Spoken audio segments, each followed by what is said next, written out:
Hello, and thank you for watching. This is Dominator here, and I'm showing off my Lego Superman Fortress of Solitude in celebration of the new My Adventures with Superman series, which is doing pretty well. I'm showing this off, which I've had for about 2 years, so it's a pretty old model.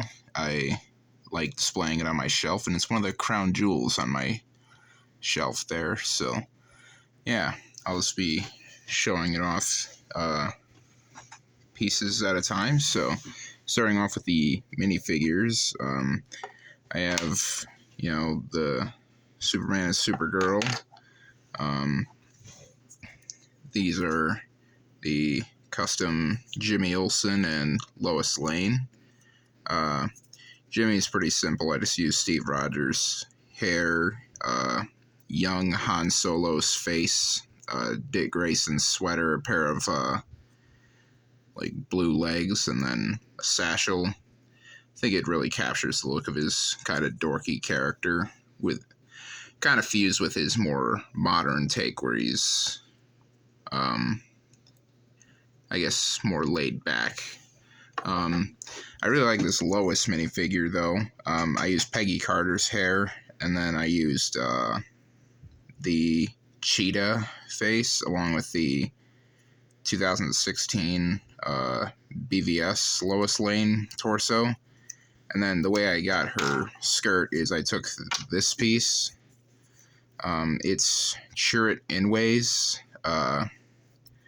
waist cape from Rogue One, and I turned it inside out, and I put it over Gladiator Batman's out legs here, and that gives a very skirt look. Crypto's the same as you get in the sets. For Henry Irons steel, I just used the generic face print there that Lego tends to use on pretty much every Marvel character who is African American in nature. I used the arm. I used this armor piece from Batman vs. Superman.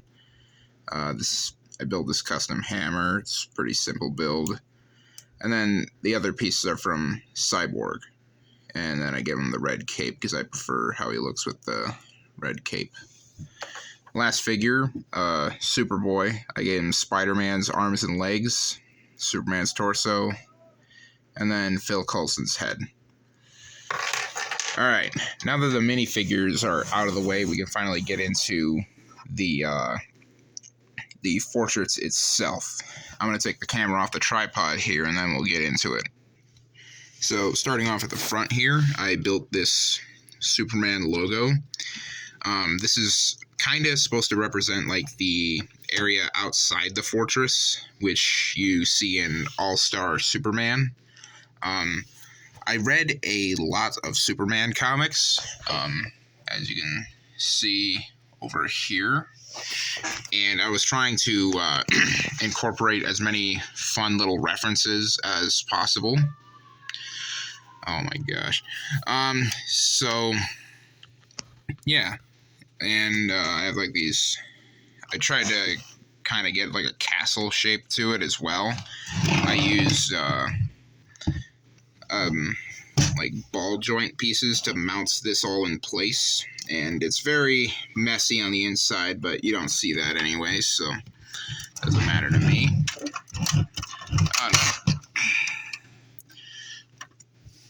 And then, okay, so starting off with this section here, I have Starro the Conqueror trapped in the sort of shrink ray petri dish thing. I have Lex Luthor's dinosaur model. I have the gun from Luminous. I have this pink crystal, which many people have confused this for pink kryptonite. It's supposed to be the crystal from Superman 64, which is what stores that virtual world in. I don't know why. I just figured, like, Superman 64 is so virtually despised by everybody that it would be hilarious to include a detail like this from that game. So that was kind of my thought process there.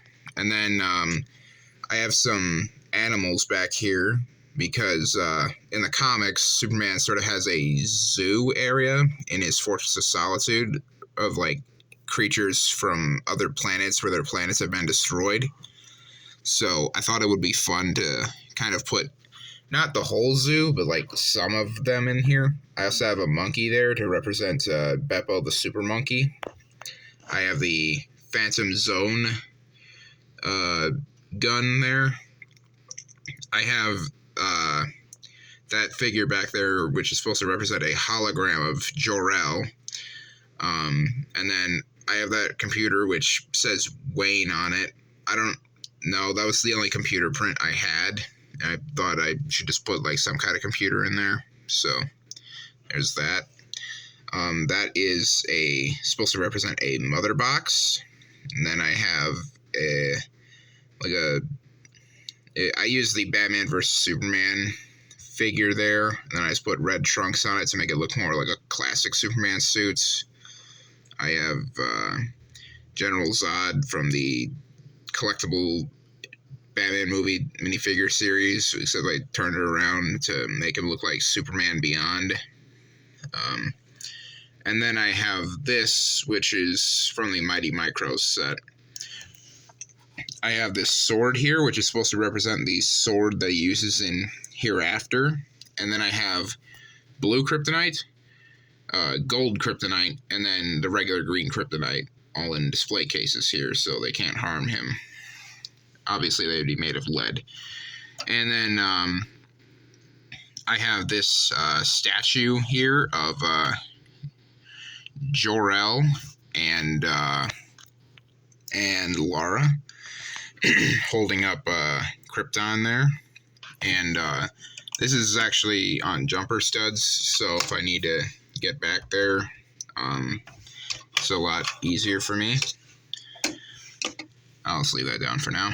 And then up here we have the knowledge orb that Superman got from Brainiac, Kandor, the serum that turns people into Kryptonians from All-Star Superman. I have some newspapers here, just to represent like Clark Kent's kind of alter ego. Many people don't know what this is. This is an obscure issue of Superman Adventures, where Dr. Fate gives Superman these amulets to help him repel magic. I was kind of running out of things to put there, so that's why I put those there. He does keep them in the fortress in the Ty Templeton, or I don't think it's Ty Templeton. It was Mark Miller. Yeah, those comics. So, yeah. And then, last but certainly not least, my favorite thing that I put here is the Kryptonian birthing matrix. Now, this is basically the shuttle that takes Superman to Earth in the comics, and it's not as big as it should be, but when you consider the size of a minifigure, you probably could fit like a baby figure inside that little egg there, I guess. But yeah, so yeah, that's kind of it for my Fortress of Solitude here. I am very proud of how this thing looks, and I just appreciate you watching this, and hope you have a good rest of your day. God bless you.